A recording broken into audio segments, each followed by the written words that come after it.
Broadcasting from the business capital of the world, this is the Podcast Business News Network. We are back here with James W. Ramsey. Excited to talk to him more today about the work he's doing and helping so many as the director of Aletheia Marriage Counseling. So, by the way, he's here to talk more about the work that he does as a licensed family and marriage therapist. And, he's been licensed since 1974 in California. And also, he does work as well, private marriage intensive long weekend retreats at Placid Lake, also in Steely Swan Valley in western Montana, near Glacier and Yellowstone Parks. It's excited to know he's here helping so many, and of course, working with so many people that need this type of help. So thank you so much. I know today we're going to break down more of the work you do and even talk more about the Gottman research. And, we've discussed that a little bit in the past, but we're excited to, get what you've learned about this and why marriages succeed and fail and relationships. So I know there's a whole system to this, but I'll be quiet now. It's time to welcome you. How are you, Jim? Doing fine. It's good to be here. Oh, same to hear you and good to see you here. Same to have you back. We're excited. How do we contact you? AletheaMarriageCounseling.com. Can I spell it? That's fine. Yeah. Aletheia marriagecounseling.com. So, Jim, tell us a little bit about the practice and what you do, and then we'll get into today's conversation by starting off with Gottman and tell us about the research and what that entails. Well, I've been fully certified with the Gottman Institute now for going on 20 years. They've done the research of 35 years with 3,000 couples on why marriages succeed or fail. And this research-based approach is very important because it diagnoses your relationship at the beginning of our work. So you know what the problem areas are in your relationship. And it takes away whose fault it is. It's just we have difficulties in these areas. And then they've also researched the interventions that need to occur in order for you to do much better in those areas. So it's pretty cut and dried. It's kind of like a job description kind of thing. And it really is helpful for people to know what's going on and what to do. Got it. Well, thank you for being here and being back for the discussion. So, you've been doing this for many years, and we're excited to have you back with your expertise. And you've been helping couples for so long. And can I just ask the best advice for any couple, how to have a close, loving marriage? What would you say? What can we do for that?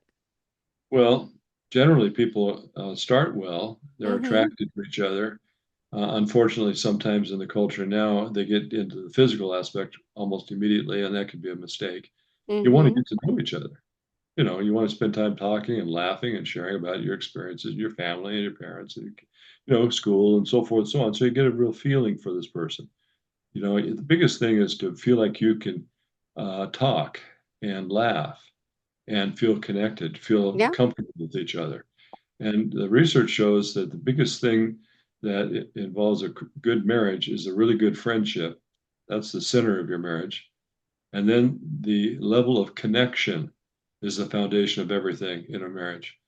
So a lot of times you feel connected early with just the two of you and you do all sorts of things together and just you can almost anticipate what your partner's going to say or what they're thinking. Mm-hmm. But we get so wrapped up with raising kids and with jobs and with all the responsibilities of life that sometimes we're just so busy doing everything and keeping all the platters spinning that we're not courting each other anymore. We're not having fun together. And courtship is something that should happen for a lifetime, not just to get married. Oh, well, thank you for sharing that. And speaking of sex, it's important to keep a happy sex life going. Any advice to, a couple? Because that's also something that I feel like everybody struggles with in all of my friends and family, and they always struggle with that after they're married. Tell us a little bit about the psyche, what happens, and what can we do to fix that? Well, there's a joke that's been around for a lot of years. It may not be current, but I'm certainly familiar with it. Every time you have sexual intercourse, before or early in your marriage, you put a bean in your bottle. And then the idea is after the kids come, the rest of your life, you take a bean out of the bottle every time you have sex, and it takes the rest of your life. And that's about one of the sickest, most unhappy jokes I've ever heard. And as a young man, just starting my counseling practice, I encountered a couple that were very attractive and well dressed and in their 70s, and they seemed to take a shine to me. They knew I was starting out as a practice as a therapist, and so I asked them. I said, "Could I ask you a really personal question?" I felt I could ask them, you know. And they smiled. Said, "Sure, sure." I told them about the joke about the bean in the bottle, and I said, "What about that?" He said, "That's a crock." He says, we're putting as many beans in the bottle now as we did when we were young." And I'm here to tell you at 79, that's the same way with my wife and myself. If you have a healthy relationship, the most important part of it is emotional connection. The more you're connected, you talk, you listen, you notice each other's moods. And if I were to put it into a sentence, the good marriage is one where your partner knows beyond a shadow of a doubt, based on your behavior, that there's no person, thing, or activity more important to you than they are. And when I say that, the women just, oh, they smile. And then I turn to them. You know, so that goes for you too. A lot of times men feel like the home is more important, the kids are more important, your mother's more important, your job is more important. It's really a tricky thing to keep the connection where you are the center of that family and you have a personal private life going despite raising 2 or 10 kids. Doesn't matter. You're still the center of the marriage and you're still really enjoying each other. Can you see me? Good. Well, I think that's important because a lot of time people do put the kids first. Do you hear that a lot of times with relationship? Because they said, well, that's all I know how to do. There's so much going on. So how do you make that a priority? How do you keep the couple time and the love time around when people, are swamped raising their kids and when they get older, running around taking them to sports, there's a lot of responsibility with that. And I know a lot of people argue over that. Well, there was an article in the magazine Psychology Today about a year ago that caught my attention. Magazines generally have good magazine. This was a particularly interesting article. The title of the article was Childolatry. And their point was that the current parents often are trying to compensate for what they didn't get when they were young, you know.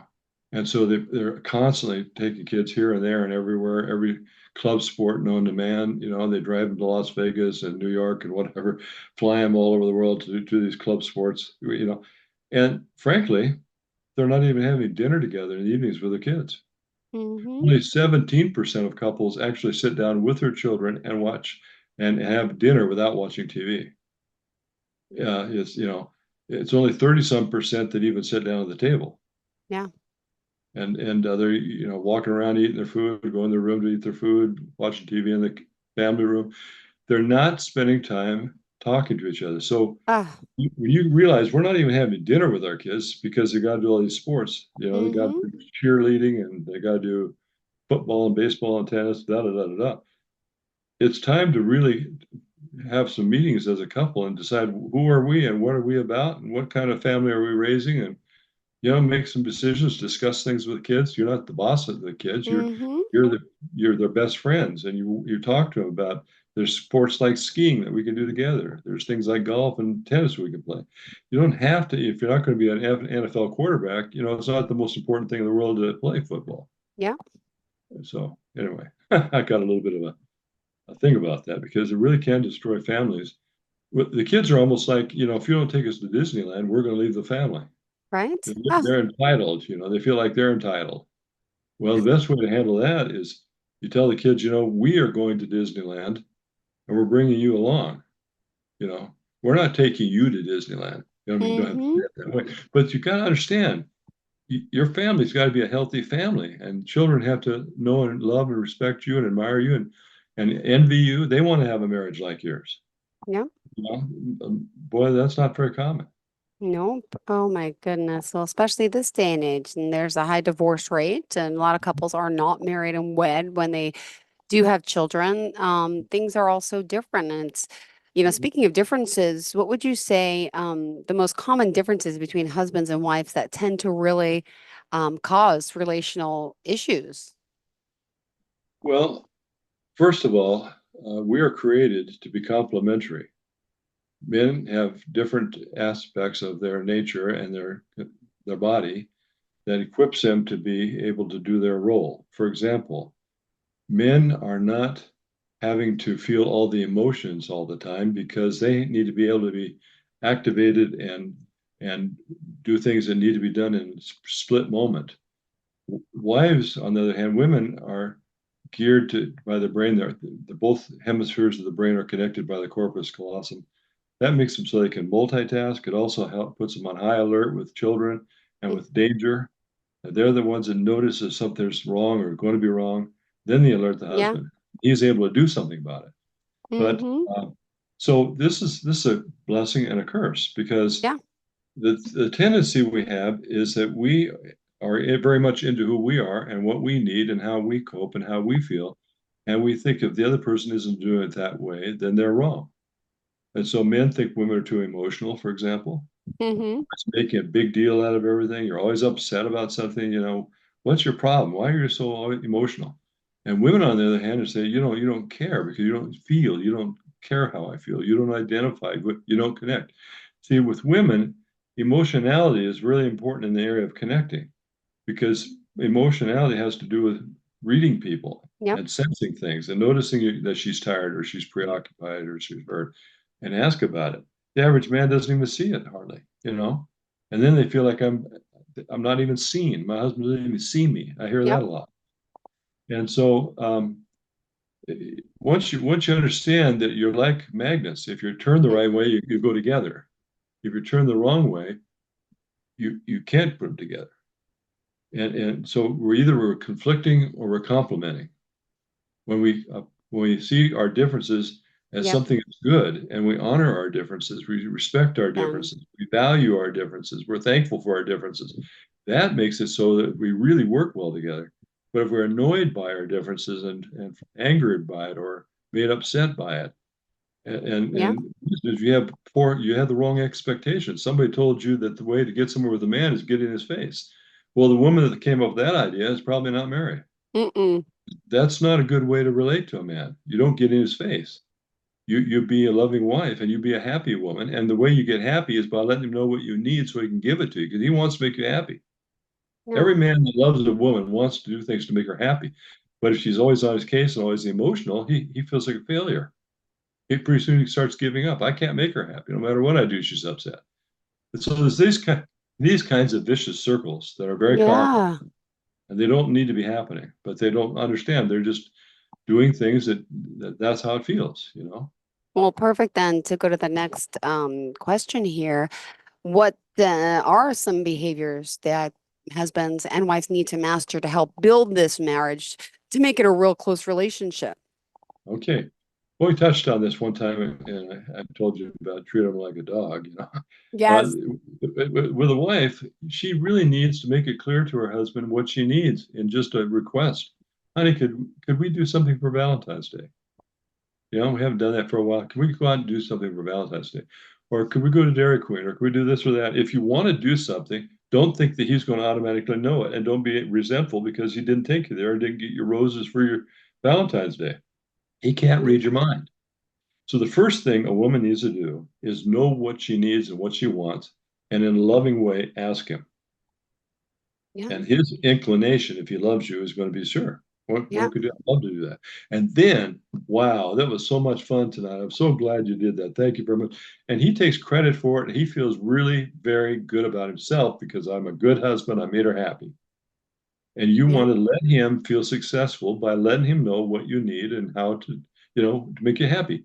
Yeah. In fact, a smart woman realizes she's got to put the oxygen mask on first and then put on other people. In other words, you got to take care of yourself. And the way you take care of yourself is you recognize what you need and you ask for it Yeah. from your husband, from other people, whatever, because you want to be happy and secure. Other people are happy when you're happy because you're the emotional center of your family. Yep. Oh my gosh.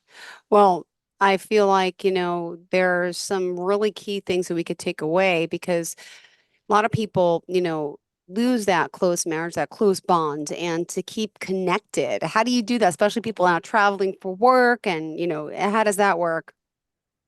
Well, the Gottman Institute talks about rituals of connection. That's part of it.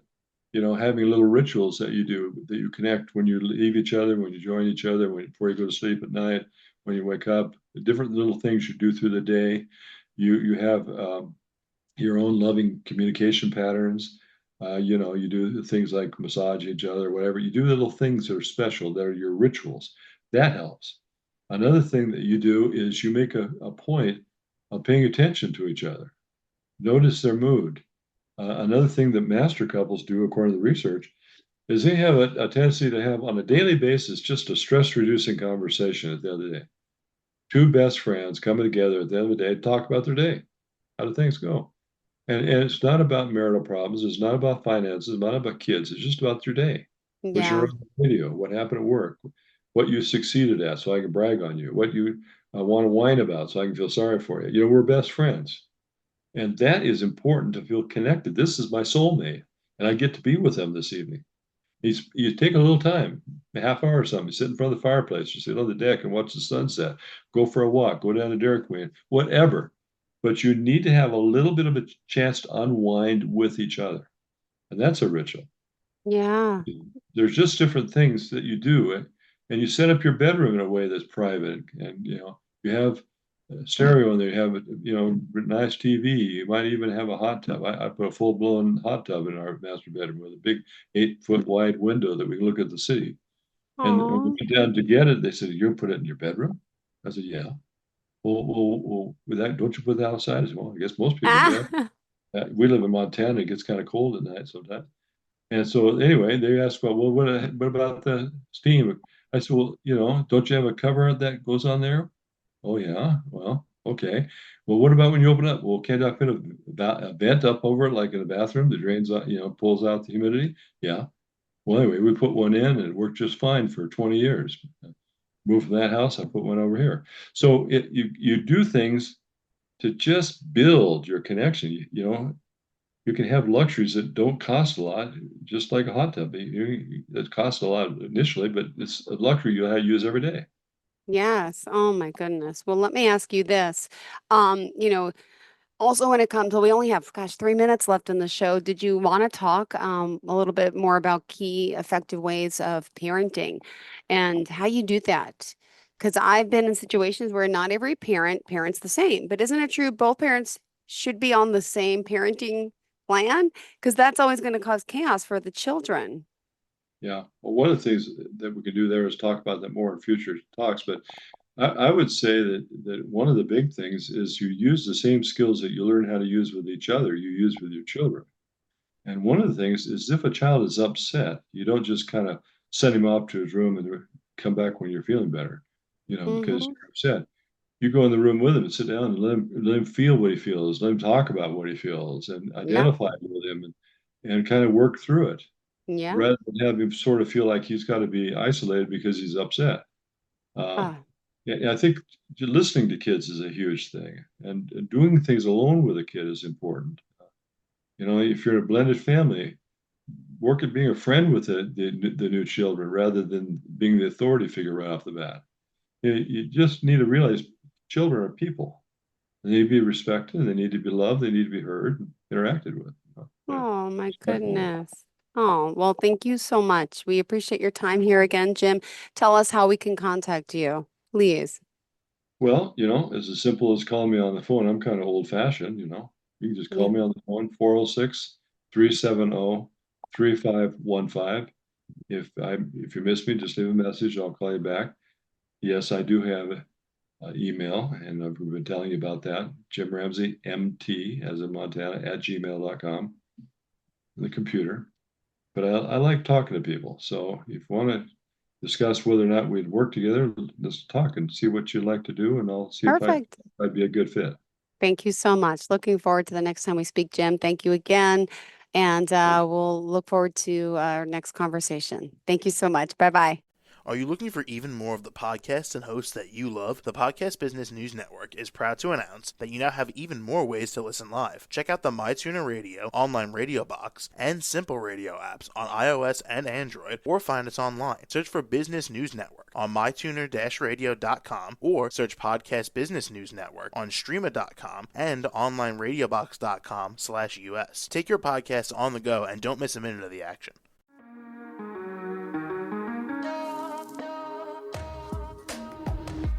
Broadcasting from the business capital of the world, this is the Podcast Business News Network.